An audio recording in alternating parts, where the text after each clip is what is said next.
We get a lot of comments in our posts that it's realtors driving up prices.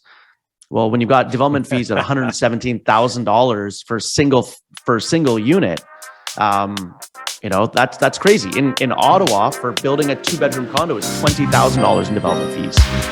You're listening to the Ottawa Real Estate Podcast with your hosts, Paul Stevenson, David Warren, and Greg Campbell. Let's see what's going on in the world of real estate today. Hello. Hi. Greetings. Hi. It's the Ottawa Real Estate Podcast. We're back. Here, we talk about real estate, mortgages, whatever else we want to talk about. My name is Paul Stevenson. I am one of the owners at Referral Mortgages, also a mortgage agent. I'm joined as always, well, not as always, but most of the time by David Warren and Greg Campbell. David Warren is my business partner, owner of Referral Mortgages, and a mortgage agent. And Gregory Campbell is a managing director at the agency Ottawa. And the agency is new to the city, but Greg is a veteran. He's a vet. That's correct. And also still a realtor, not just the managing director. True, yes. An excellent very realtor. active. Very active. He's very active and also does real estate. That's right. Woo. All right. Valentine's Day passed already. So exciting week last week. Dave and I were down in Toronto. We were there for the Canadian Mortgage Awards, which was quite the gala. I think there was about 900 people there, Dave, on Thursday. Something like that. Yeah. Pretty crazy. It was a great week. We went down Tuesday, caught the Jays game Tuesday night. And then Wednesday, we were at a national conference, which was also pretty spectacular.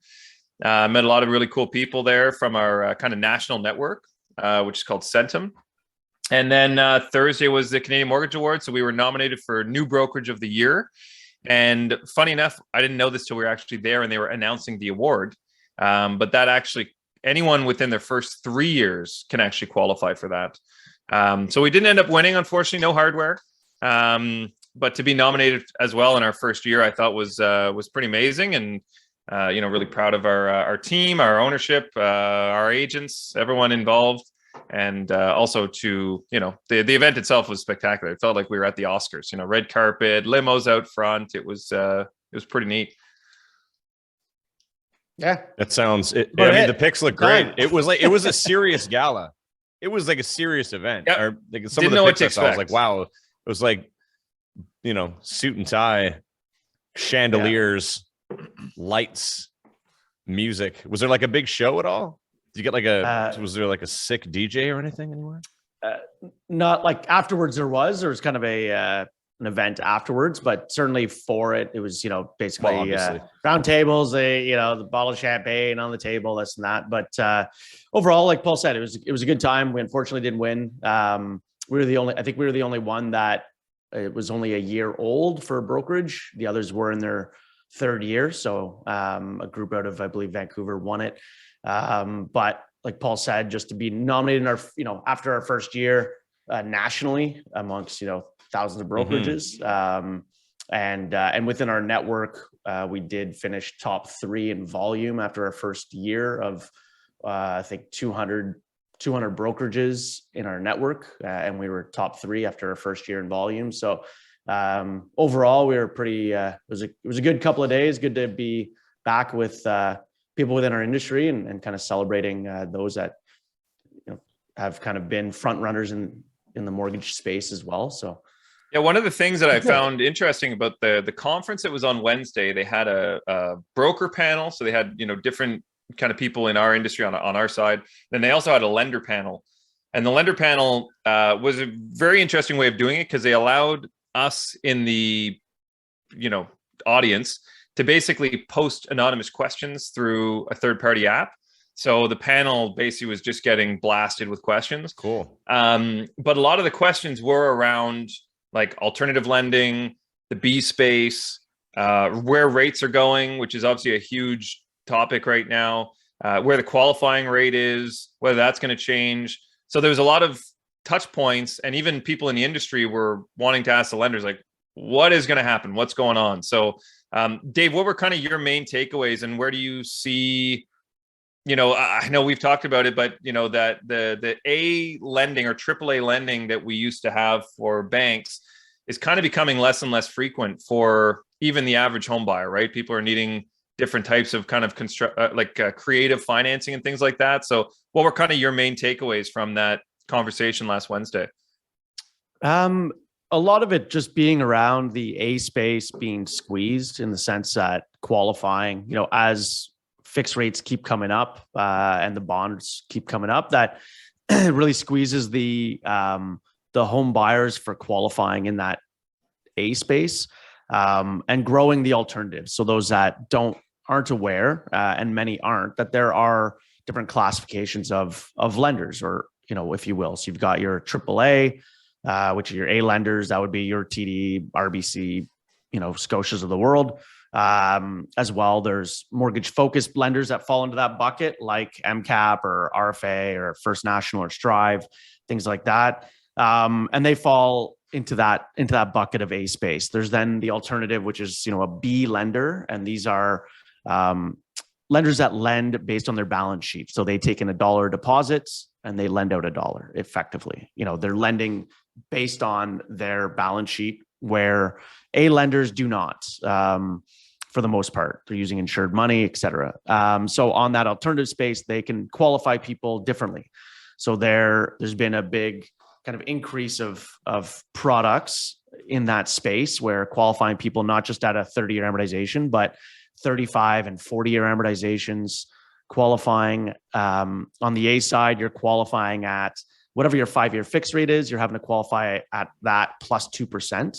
So right now, people are having to qualify over 6%, as if that's their payment. Where on the B space, the rates are pretty well the same on a 1, 2, 3 year fixed rate.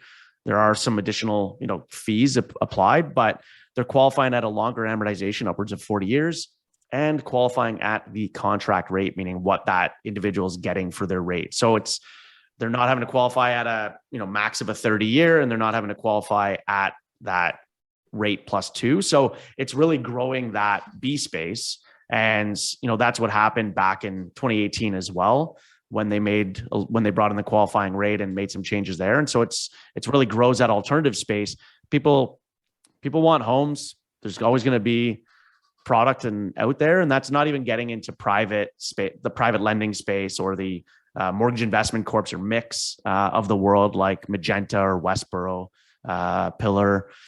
So there are all these other products out there that keep evolving. And as the landscape keeps changing, with home prices going up or with A rates going up, that people are not qualifying at those and looking to, okay, well, we still want to buy. What other options are out there? And so that's where the advent of some of these new products are coming about. So I think that'll continue growing, much like that 2018 when the qualifying rate came in, and it'll just be interesting to see how they all evolve. Yeah, I think also, unlike in sports, you don't like AAA doesn't necessarily mean it's the best. Like everyone, it's not like people are striving to be a AAA client. It just kind of, it is what it is, right? Depending on your income, depending on your financial situation, what type of property you're buying. AAA, it's not like a tiered system where everyone's trying to get to AAA or everyone's trying to compete for that major bank space. There's a lender really for everyone. And that's also one of the benefits, obviously, of working on the broker side, is that we have this full gambit of solutions. And it's not just we got TD and Scotiabank and RBC. That's it. That's all we got. And I mean, if you go into a bank, obviously you're only getting one.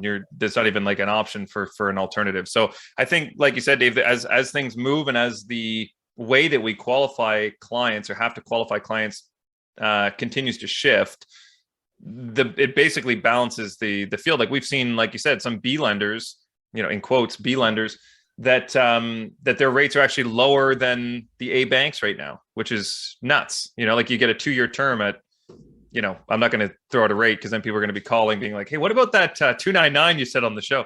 But, rates are in some cases like 0.5% lower than being with the major bank, which are, most fixed rates are over 4% now, right? Which is crazy to think about from a year ago. Someone a year ago said, oh, your fixed rate's going to be 4%.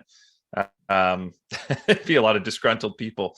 But we've definitely seen an escalation over the last 6 months. Greg, what are you hearing on your side as far as rates and things like that? I have a question before I answer that question. Okay. Do you guys think, how active do you think the private lending space is going to become in the next 5 years? Extremely.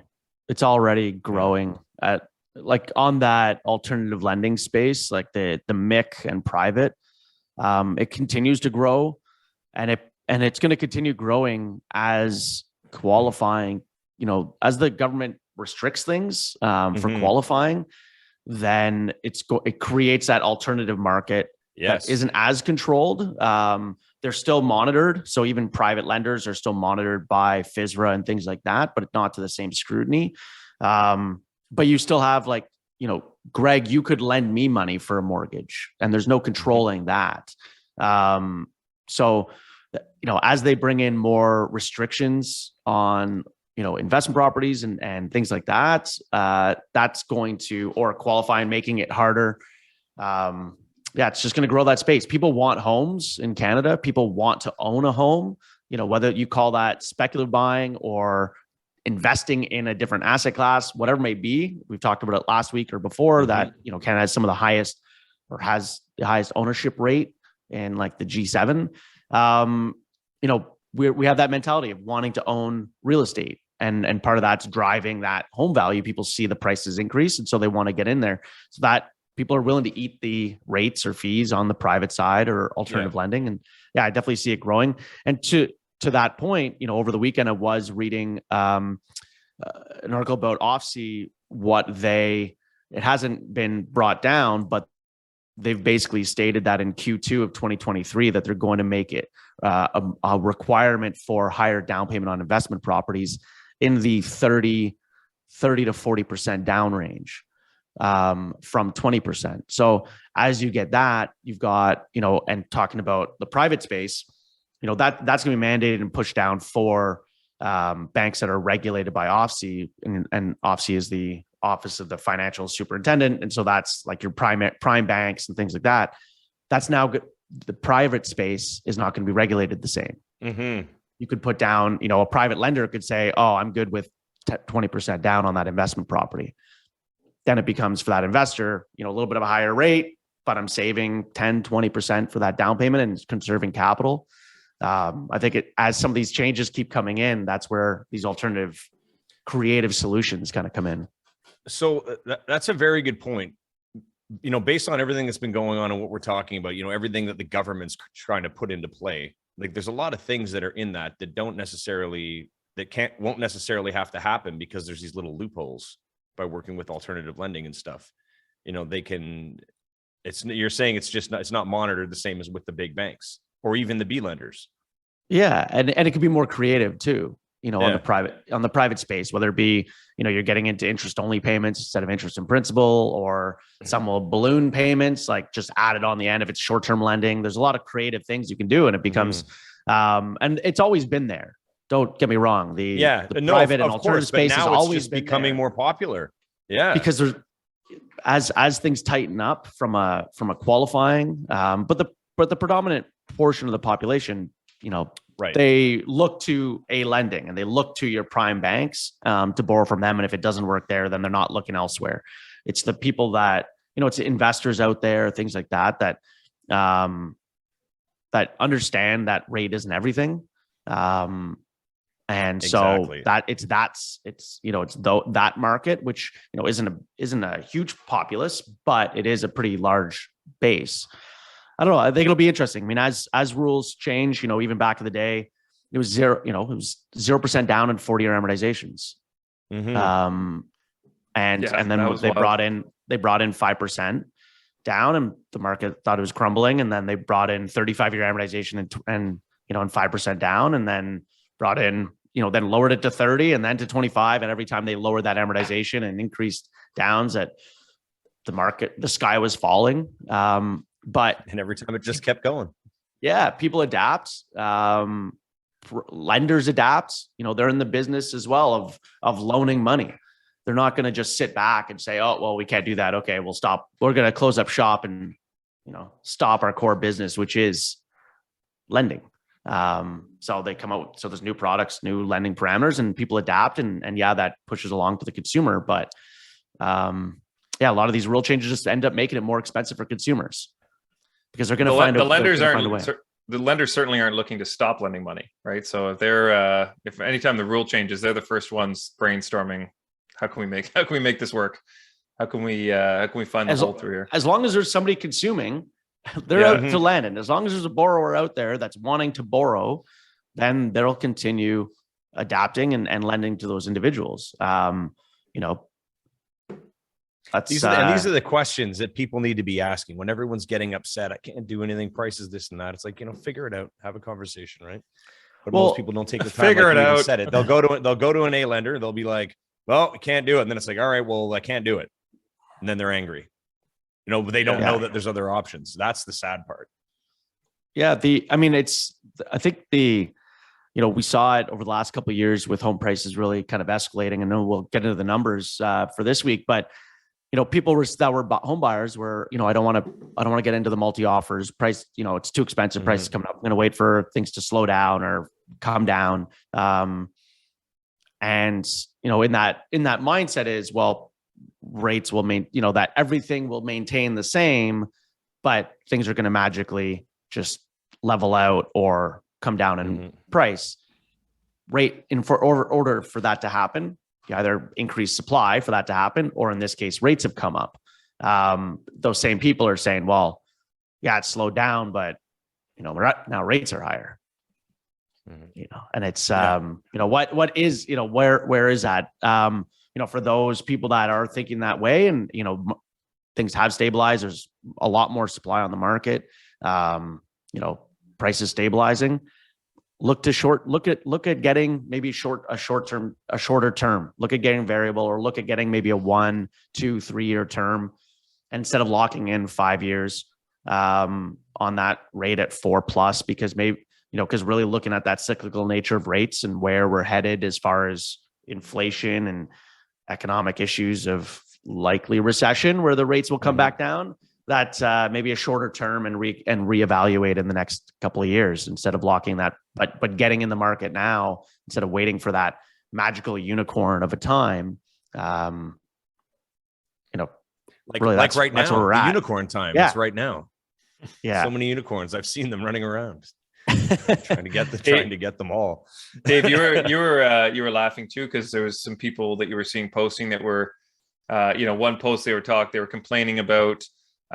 New home developments, like, all these new home developments making the rich richer, and then their very next post was like, homes are unaffordable, we got to make homes affordable. It's like, just not, there's like a disconnect of like the cause and effect of all of these things, right? It's like you need them to build homes so that homes become more affordable. There's homes are unaffordable because there's not enough of them right now and there's so much demand. So it's kind of I think generally, and I think that's why shows like this are very important, so we can kind of break it down in a way that it makes sense.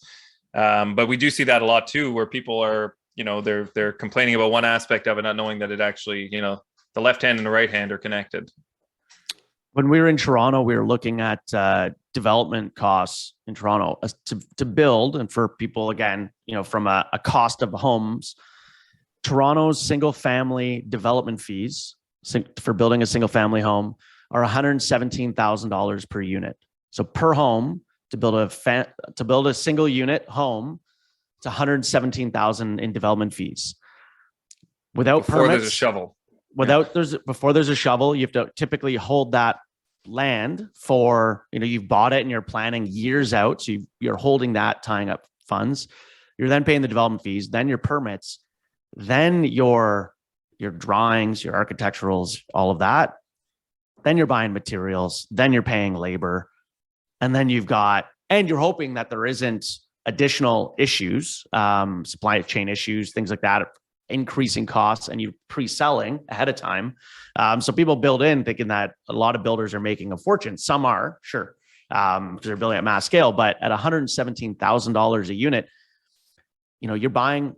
Yeah. What do you want a home price at? 300,000? Well, the city is taking 33% of that. So you've got to, without building in any sort of actual material costs to build that home. So even at $1 million, the average home price in Canada being 800,000 or 750,000 or whatever it is, you're tying up, in a larger market where most of these prices are driven for that average, 117 for that single family home before even shoveling ground. So it's, people look to the builders as being the issue, or to realtors, because we get a lot of comments in our posts that it's realtors driving up prices.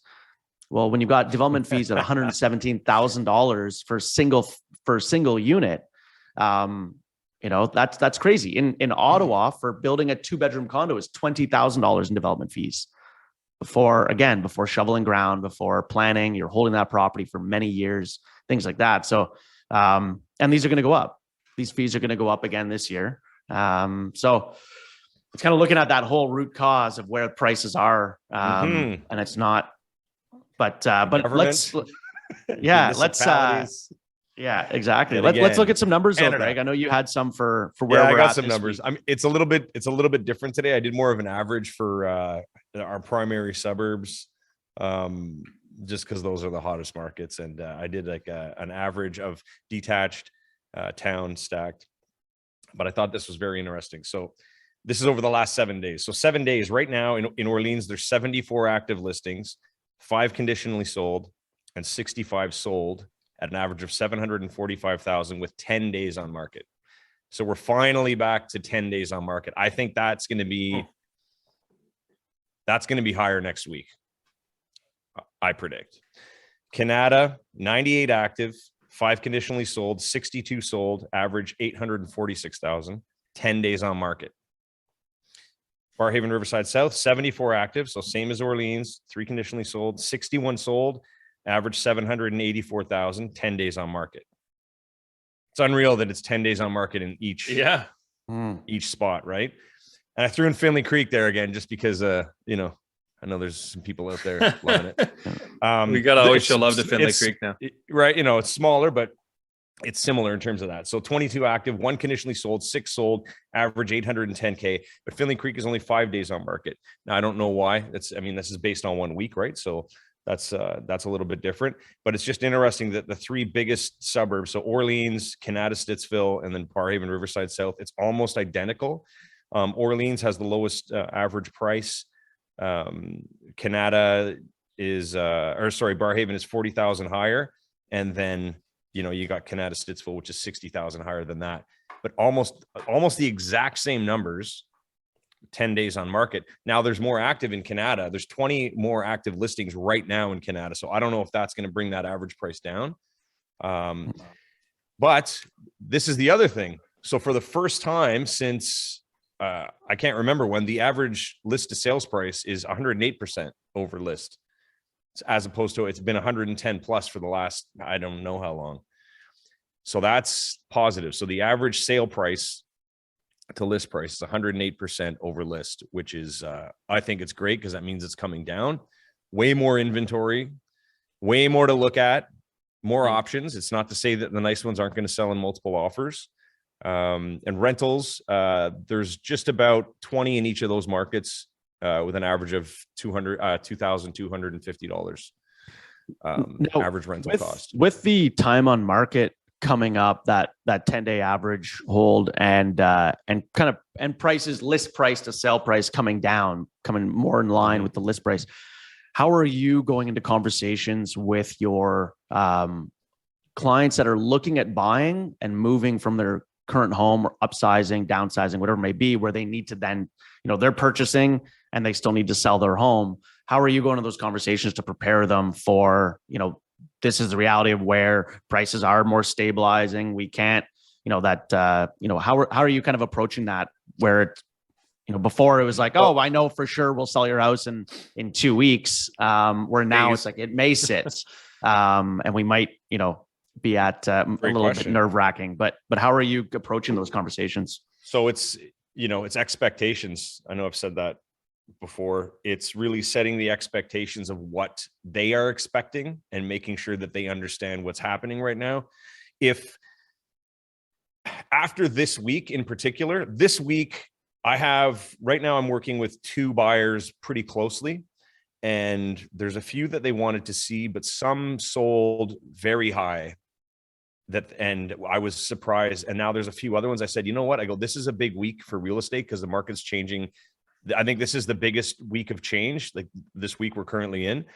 And I told them, I'm like, let's just watch for this week and then wait for it's one of the first time in my career where I've been like, let's just hold on a second here, because there's a huge influx of listings coming out. And I believe that after this week, depending on what the sales prices are for anything in the market, that's going to set the standard for the next few months. I think that the list prices are going to come down a bit, or they're going to stay up and they're going to list based on what the final numbers are from the sales this week at the price. That's my opinion. That's what I would like to see that. I don't know if it's going to be as specific as that, but anyways, I would sell your house first right now. That's the first time I've said that in forever. I would definitely list your home, sell it before you buy right now, because you're going to have more options than you would have a few months ago, where you would just go and you had to buy first because you didn't know if you sold, if anything would be available. But right now, what I'm seeing is I think there's going to be a lot available for everybody. And you're not going to be able to bank on a massive selling price of your home. For example, I have one coming out this week. It's a big one. And we started the conversation about 3 weeks ago, maybe even 4 weeks ago. And my number now is quite substantially less than what it was 4 weeks ago. But I told my clients that going in, and we've done absolutely everything to make sure the house is as sellable as possible. We did the pre-inspection. We did all the fixes that need to be done: plumbing, electrical, roof, little touch-ups, carpets, cleaned up. We staged, did the big tour. I've got the 3D video of everything coming out this week, because I said, if we're going to do this right, we should do it. We should just go all in to make sure that we're actually showcasing your house as like presenting it as like a proper, beautiful, beautiful property. So that we have that extra chance of either not getting offers or just listing at a price where we can expect that dollar value. Yeah, it's interesting that you're advising clients to list first right now. Like, that is definitely that is certainly a shift from the last couple of years, few years. You can buy. Yeah. It is, but unless you can buy, if you can afford to hold the two homes, I would recommend that. Like, if you have a buffer, I would recommend that, because that way you're kind of guaranteed to get what you want. But then the question is, just be prepared for less of a sales price on your own when it happens. Very conservative numbers. Maybe just very conservative. Yeah. I'm not telling anybody, and I walk into all my meetings and I tell them, like, this is what's going on. If they tell me a number that they're expecting, I wouldn't be afraid to say I can't help you, because I'm not taking on anything like that. I don't, I can't handle that extra added stress that no one needs, taking a listing just because you want a listing. You got to be conservative with all the changes, and you got to be aware. This is the first week I had a client reach out to me who has bought a place in Calgary, and they are now listing their place. And I can tell that, not that they're nervous, but they are definitely having to be a little more accommodating to the buyers with closing date, price. Like, they're, whereas a month ago it would have been like, we'll give you whatever you want. Right now it's kind of like, well, we'd prefer to close in August. It's like, all right. Like, there's actually negotiations happening, which I know we talked about this, I think this time last year, that a lot of the newer agents were kind of blown away. It's like, hold on, I have to put conditions on my offer. Like, what's going on here?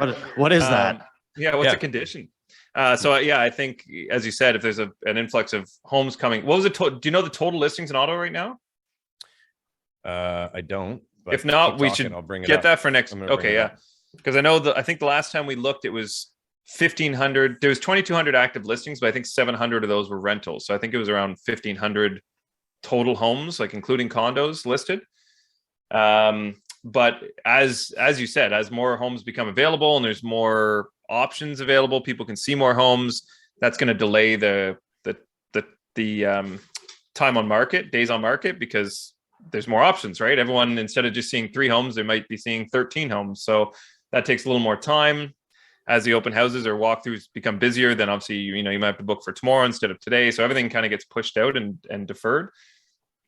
So it'll be interesting to see where things go. But I agree. I think it's definitely shifting towards more of a balanced market. Prices seem to be, as you said, 108% over ask is still higher than list price. Yeah. So it's not like people are getting deals, but at the same time, it's not 140% over asking. So active in Greater Ottawa and like into the Valley, into Cornwall and stuff, just because that's how our thing is all connected, is 2,351. Sorry, let me just go back here. It's residential and condominium 1,800, and then rentals 546.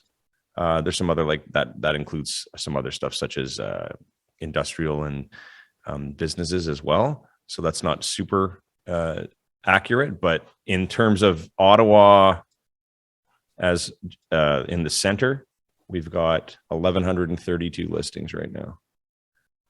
Okay. Which I think a few months ago was like what, 600? Yeah. or 750 or something like that. Mm-hmm. Yeah. So they're coming. I mean, it's like I said, in Orleans, there's 74 active listings right now. Canada, 98. That's a lot. Yeah. Like even if you cut that in half or three, like stacked, detached towns, I mean, you got lots to go see. Mm-hmm. We'll keep these going every week as we go into this kind of summer market, so we can gauge the fluctuation of what's there. And I think even just days on market, like just those stats you just went through, just kind of on a weekly basis, I think would be valuable for everyone. And I'll maybe I'll hold my promise that I said at the beginning of the year. I'll have a beautiful sheet for everyone to look at. Maybe I'll start that, guys. Maybe I should just be true to my word. For all the Tore Up listeners out there, I'll like, hey man, I remember Greg. Why would I work with him? He doesn't give me my graph. I don't get to see my graphic of all the statistics in the city. Terrible. Oh, get that done. Should we slide into the mood boost? We missed them last week, Paul. You I figured you guys we didn't miss the mood boost. It was just a very funny. All right, now we're out.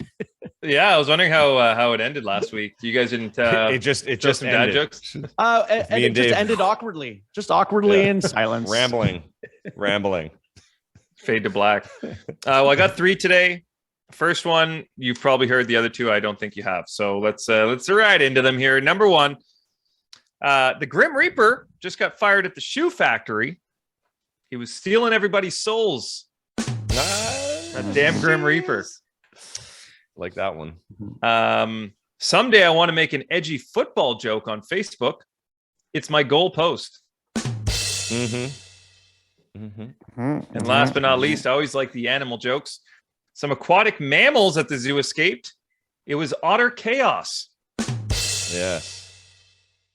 There we go. That's the dad joke. First one. Oh, you have another? Do you have another? No, I can't. Okay. But, the first one, I like the Grim Reaper one. I like the Grim Reaper one. All right, I got one more for you. The inventor of the USB stick has died. Thanks for the memory.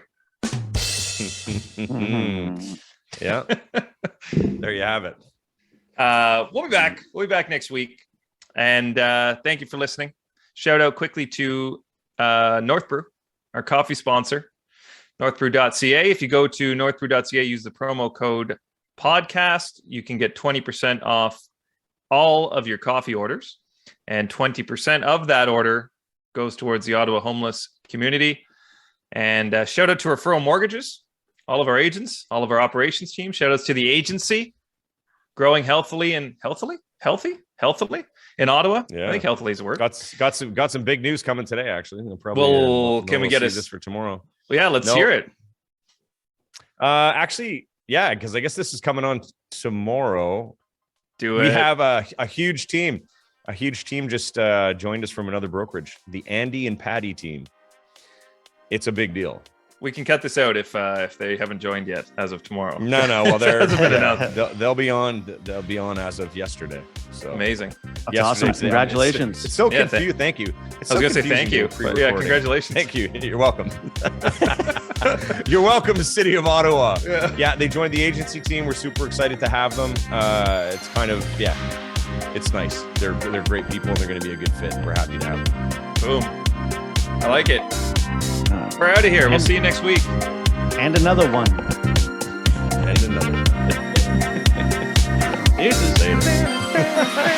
Thanks for tuning in, everyone. We hope you enjoyed today's episode. Please remember to like, share, comment, and subscribe. because we'd really like that.